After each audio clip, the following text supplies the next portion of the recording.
नमस्कार,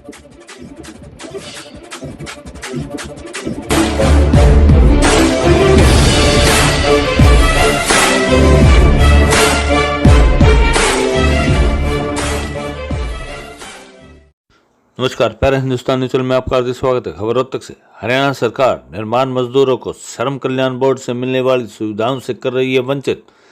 विरोध में निर्माण मजदूरों ने उपायुक्त कार्यालय पर किया जोरदार प्रदर्शन।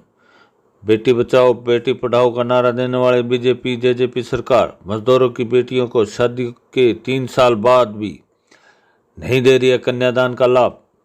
44 श्रम कानूनों को खत्म कर पूंजीपति घरानों का लाभ तो श्रमिकों को गुलाम बनाने के लिए मजबूर करी है बीजेपी जेजेपी सरकार। भवन निर्माण कामगार यूनियन हरियाणा सिट्टू जिला रोहतक के आह्वान पर निर्माण मजदूर व कारीगरों ने उपायुक्त कार्यालय पर जोरदार प्रदर्शन करके निर्माण मजदूरों की मांगों एवं समस्याओं के समाधान बारे तथा 90 दिन के काम की तस्दीक करने बारे संबंधित अधिकारियों को ज्ञापन सौंपे। जिला प्रशासन लंबे समय से सरकार की सेवा पर निर्माण मजदूरों की मांगों एवं समस्याओं की अनदेखी कर रहा है, जिस कारण इन मजदूरों में सरकार के साथ साथ जिला प्रशासन के प्रति भी भारी रोष है। जिला भर के निर्माण मजदूर कारीगर मानसरोवर पार्क में इकट्ठे हुए और एक रोज सभा की। इस सभा की अध्यक्षता जिला प्रधान राम भगत ने की व मंच संचालन सत्यनारायण ने किया। विरोध सभा को संबोधित करते हुए भवन निर्माण कामगार यूनियन हरियाणा सिट्टू के प्रदेश सचिव कमल विनोद ने भाजपा सरकार पर हमला बोलते हुए कहा कि बेटी बचाओ बेटी पढ़ाओ का नारा देने वाली भाजपा जेजेपी सरकार निर्माण मजदूरों की बेटी की शादी 2-2, 3-3 साल होने के बाद भी कन्यादान का लाभ नहीं देती। मोदी की भाजपा सरकार मजदूरों द्वारा बड़ी कुर्बानी और लंबे संघर्षों से हासिल किए 44 श्रम कानूनों को खत्म करके 4 कोड में बदलकर पूंजीपति घरानों को लाभ पहुंचा रही है और श्रमिकों को गुलाम बनाने के लिए मजबूर कर रही है। आज सरकार की मजदूर किसान विरोधी नीतियों का परिणाम है कि महंगाई आसमान छू रही है और मजदूरों को अपने रोजगार से दौड़ना पड़ रहा है। उन्होंने कहा इस महामारी के चलते सबसे बड़ा संकट निर्माण उद्योग पर आया है। ऐसे समय में सरकार व बोर्ड अधिकारी निर्माण मजदूरों को राहत पहुंचाने की बजाय नई शर्तें लगाकर ऑनलाइन सुविधा फर्मों को कैंसिल कर रही है। रजिस्टर मान्यता प्राप्त यूनियनों को 90 दिन की तस्दीक की अथॉरिटी जारी की जाए। अनाज फार्म शर्तों पर रोक लगे 2018 की बकाया फार्मा की सुविधा राशि जारी की जाए व पंजीकरण बहाल किया जाए। सभी गाँवों में 200 दिन मनरेगा के तहत काम व 600 रुपये दिहाड़ी दी जाए तथा ट्रेड यूनियन अधिकारों पर हमले बंद हो। मजदूरों को संबोधित करते हुए जिला सचिव प्रकाश चंद्र यूनियन जिला उप प्रधान संजीव कुमार ने कहा कि हरियाणा में 2007 में बोर्ड के गठन के समय से निर्माण मजदूर की मान्यता प्राप्त यूनियनों को मजदूरों के पंजीकरण व नवीनीकरण करवाने के लिए 1 वर्ष में 90 दिन की तस्दीक करने की अथॉरिटी थी, मगर खट्टर सरकार ने निर्माण के रूप में तस्दीक करने की अथॉरिटी को खत्म कर मजदूरों के अधिकारों को खत्म करने का काम किया है। रोहतक से आशीष रानी की रिपोर्ट। जिन्होंने 3 साल पहले अप्लाई किया था आज तक पैसा नहीं मिला उनको। उससे बड़ा जो मामला है जहां हम काम करते हैं, क्योंकि निर्माण का काम करने वाले लोग हैं, तो हम ये कहना चाहते हैं कि जो गवर्नर साहब के साइन हैं, मालिक जो साइन कर देता है, यहाँ की लोकल अथॉरिटी उसको नहीं मान रही है। हम जिस मालिक के पास काम करते हैं वो 90 दिन की तस्दीक कर देता है, वो मान्य जाए। इन समस्याओं को लेके आज अपन अपना ज्ञापन एमडी साहब को दिया है और साथ ही हमने साफ शब्दों में कहा है कि अगर हमारी समस्याओं का समाधान नहीं हुआ, उसमें नरेगा का सवाल है, उसमें जो हमारा कल्याण बोर्ड का सवाल है, तीसरा जो सबसे बड़ा मसला है दिहाड़ी मारने के मामले। आए दिन हमारे साथियों के साथ मालिक जबरदस्ती करते, लाखों रुपए मजदूरों के पेंडिंग है, यहाँ का लेबर डिपार्टमेंट कार्रवाई नहीं करता।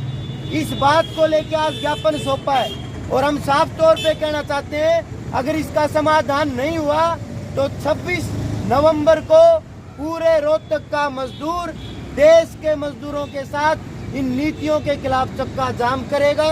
आप तमाम साथी आज की कार्रवाई में शामिल हुए। अब मैं एक होगे तो तुम्हें ढेर होगे। आप आए हो सारे साथियों का धन्यवाद। टाइम ज़्यादा हो गया, बात तो और भी बहुत थी बताने, फिर बतावांगे।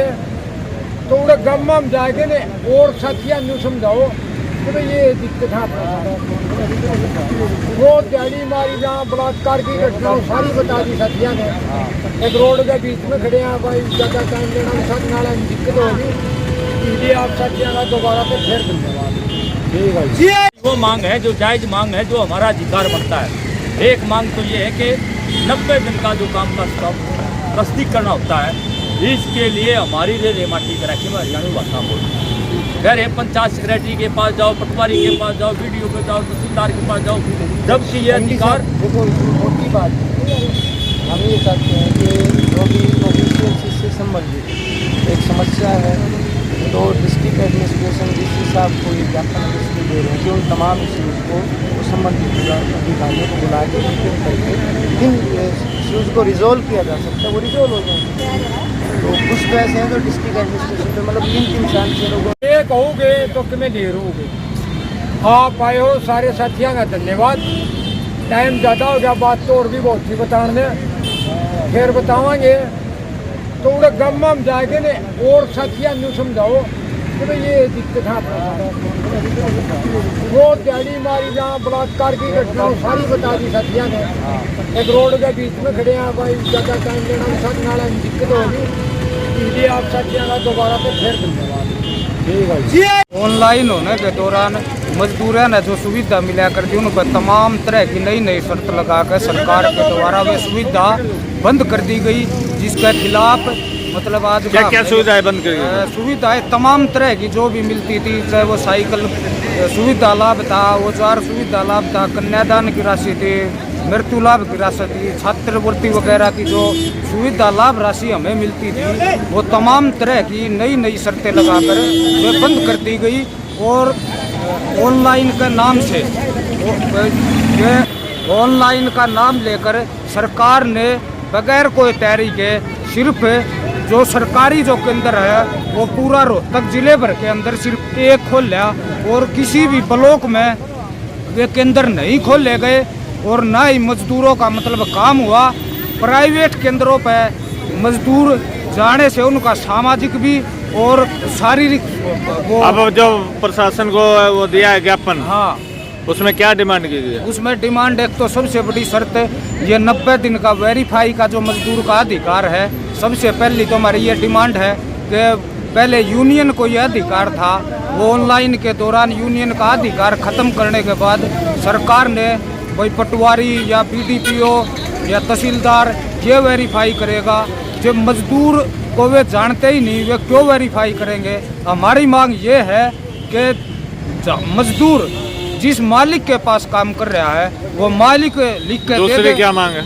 दूसरी मांग है कि ये दिहाड़ी मारने के बहुत मामले बढ़ रहे हैं, बार बार प्रशासन को हम अवगत करा चुके हैं और उत्पीड़न की घटनाएं भी बहुत बढ़ रही हैं और महिला की सामाजिक सुरक्षा की भी इसके साथ हमारी मांग है।